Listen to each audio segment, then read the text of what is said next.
अजमेर शरीफ दरगाह इतनी मशहूर क्यों है? आइए जानते हैं। आज से कोई 800 साल पहले एक दरवेश सैकड़ों मील का कठिन सफर तय करता हुआ अल्लाह का पैगाम लिए जब ईरान से हिंदुस्तान के अजमेर पहुंचा, तो जो भी उसके पास आया उसी का होकर रह गया।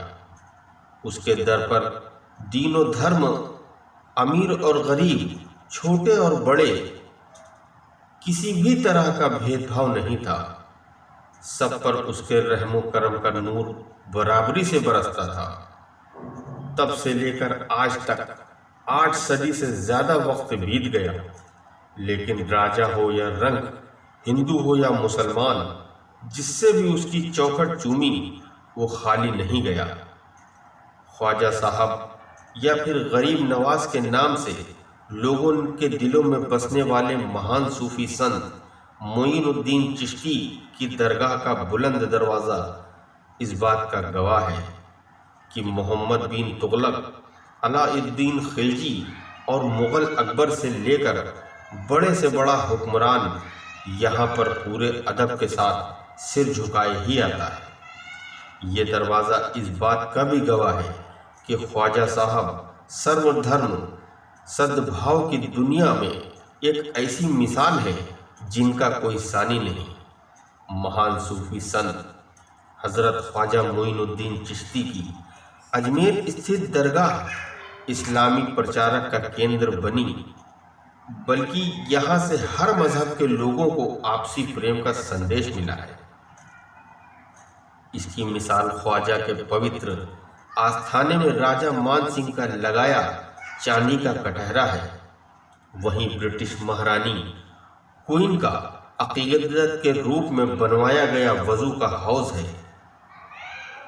तभी तो प्रख्यात अंग्रेज लेखक कर्नल टॉड अपनी पुस्तक में लिखते हैं कि मैंने हिंदुस्तान में एक कब्र को राज करते हुए देखा है। देश की स्वतंत्रता के बाद पहले प्रधानमंत्री जवाहरलाल नेहरू ने भी ख्वाजा के दरबार में माथा टेका था।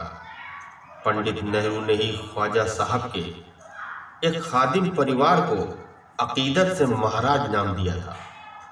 इसी परिवार के महाराज यूनुस बताते हैं कि पंडित नेहरू ने ख्वाजा की दरगाह परिसर में महफिल खाना की सीढ़ियों पर चढ़कर दरगाह में उपस्थित जायरीनों को संबोधित किया था, जो कि ऐतिहासिक था। महान कवि रविंद्रनाथ टैगोर, सरोजिनी नायडू, पंडित मदन मोहन मालवीय से लेकर जयप्रकाश नारायण, अटल बिहारी वाजपेयी और इंदिरा गांधी जैसी विख्यात हस्तियों से ख्वाजा के संदेशों को समझा जाना और अपनी अकीदत के फूल अजमेर आकर पेश किए।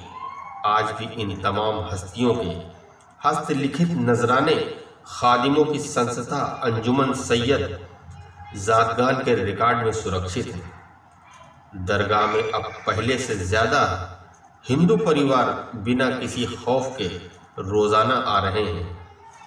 एक अनुमान के मुताबिक प्रतिदिन 20 से 22 हज़ार ज़ायरीन अजमेर आते हैं, जिसमें से गैर मुस्लिमों की संख्या 60% से ज़्यादा होती है। यानी ख्वाजा के दर पर माथा टेकने वालों में मुसलमानों से ज़्यादा हिंदू होते हैं। ये इंसानियत का गहवारा है।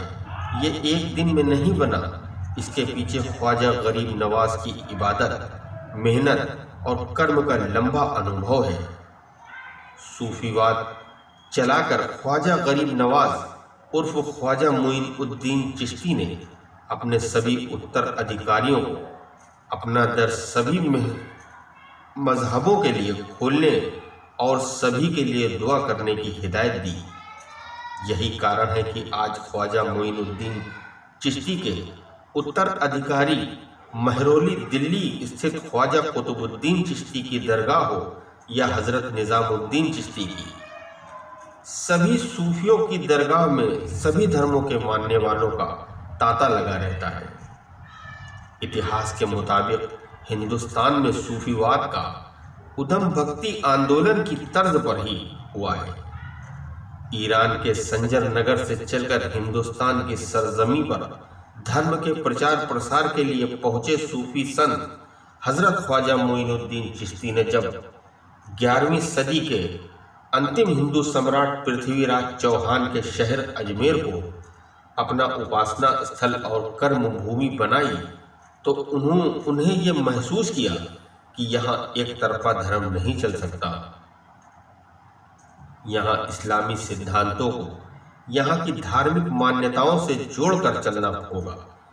इस दूरदर्शी नज़र के चलते महान सूफी ख्वाजा मोइनुद्दीन चिश्ती के सांप्रदायिक एकता, भाईचारगी और आपसी प्रेम का पाठ पढ़ाने का मिशन लेकर सूफी परंपरा आरंभ की। दुनिया भर में धर्म के नाम पर संघर्ष और देश भर में सांप्रदायिक जहर फैलाने वालों तत्वों के बावजूद ख्वाजा की दरगाह में हिंदू, जैन, सिख सभी तरह के विचार रखने वाले धर्म के अनुयायी बड़ी संख्या में अपनी अकीदत का नजराना आज भी पेश करते हैं।